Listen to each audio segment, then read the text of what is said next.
I found out my daughter got married from the neighbor's boy. He said, "I didn't see you at the wedding, sir." I told him I'd been sick, but I wasn't sick.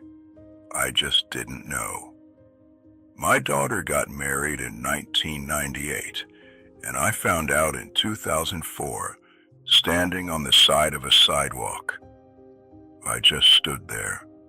The kid nodded, said something like, "Hope you feel better," and walked off. Then I went inside. I know what I look like. I've been aware of it for a long time. The kind of face that doesn't clean up easy. Grease works itself into the lines around your eyes, and after a while, it just lives there.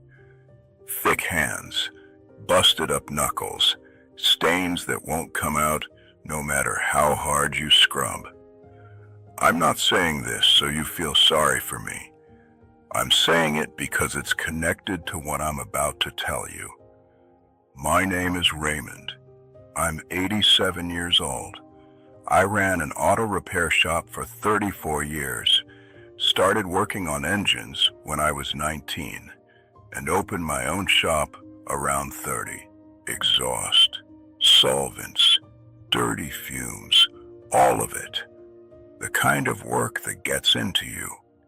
By my mid-40s, I had a cough that never went away.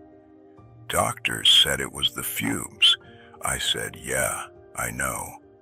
By the time I hit 50, my hands started shaking. Got to the point where I couldn't work anymore, so I quit. I was a man who'd worked hard, and it showed. Some people probably thought I looked rough, but there was something nobody knew. My wife, Patricia, she passed from a heart attack in 1981. She was 41. Our daughter was 11. From that morning on, it was just the two of us. And right then and there, I made myself a promise. I was going to give my daughter the best life I could. She wasn't going to grow up without. Every dollar I didn't spend, every vacation I passed on, every piece of equipment I fixed instead of replacing, it was all going somewhere. A duplex I bought in 1979 for $34,000. A woman in the neighborhood was drowning in debt and wanted to unload it fast. I made an offer with money I'd been saving for years, fixed it up myself on Sundays, rented it out. Then a second property, then a third, picked up in 1993 for $67,000. That one rented out for 19 straight years without a gap. Nobody knew. Not the guys at the shop, not the neighbors, not my daughter. I was going to tell her. When the time was right, she went to college. I paid every semester, no loans. When she needed a deposit for her first apartment, I drove it down to her. When her car broke down, I was the first one there. I didn't expect gratitude. I can say that straight, because she was my baby. That's how I thought of it. But let me ask you something. If someone had done all of that for you, without keeping score, without making a big deal of it, for years, for decades, would you have planned a wedding with 240 people and not told them? She didn't. Her mother's sister was there. Friends from high school were there. A guy she worked with was there. They were all there. I wasn't. She was ashamed of me. There's no other reason. And for 6 years after that Saturday, in October 1998, every time I called, she looked me right in the eye. She called on every birthday.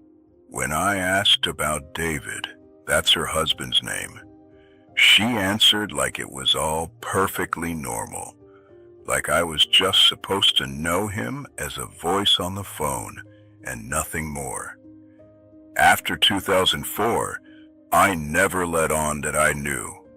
I sat with it for weeks, and the more I sat with it, the more I started seeing things I'd never noticed before.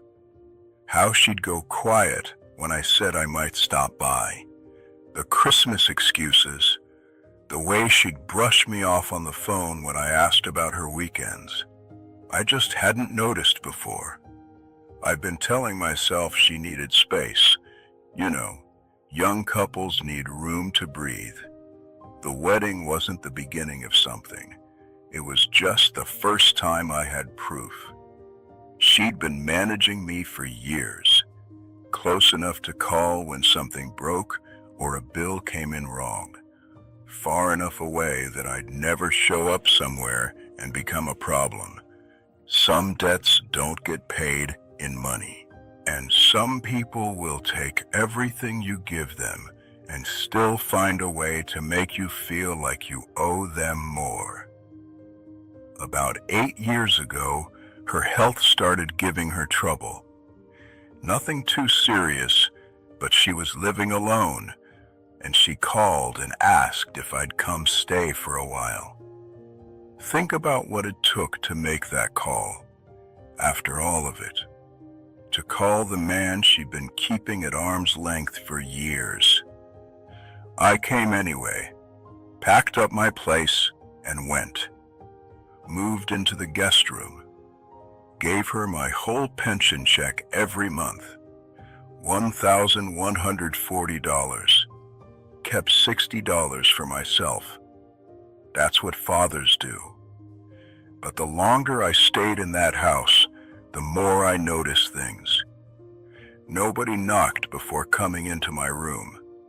In the mornings, I'd watch the grandkids, fix what needed fixing. I was useful. But in real conversation, I was background. I was there, but I wasn't counted. Then one evening I walked into the kitchen, and there was a brochure sitting on the table. I could read enough from where I was standing. The letters were big enough. An assisted living place, memory care and all that. I acted like I hadn't seen it, walked back to my room, and sat down on the edge of the bed. She never brought it up directly. That's how people like that operate.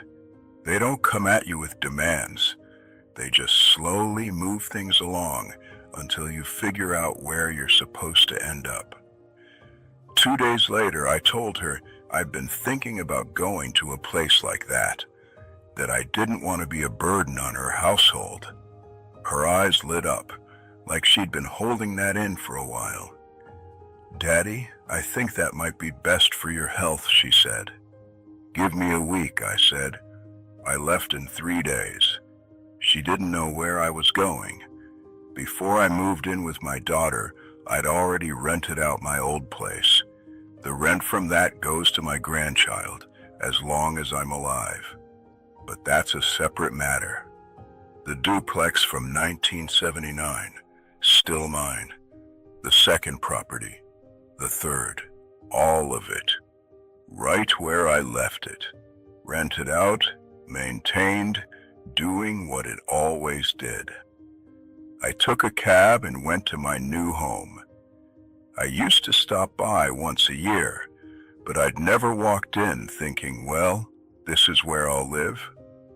I sat in the front room for a while. It felt big. Big house, all alone. I just sat there and thought. I had built all of it for her. 30 years of grinding it out, step by step.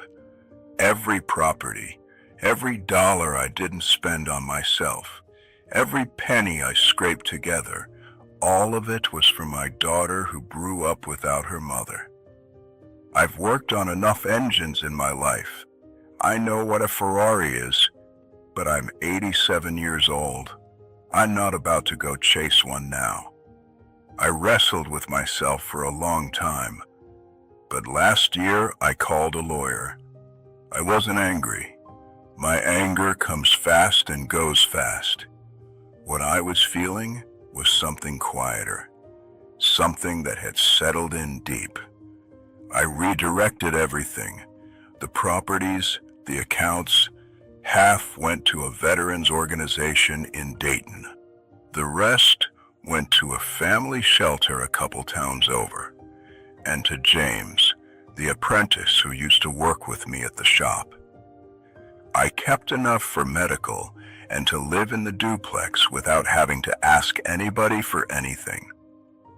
Somehow, a letter got to my daughter.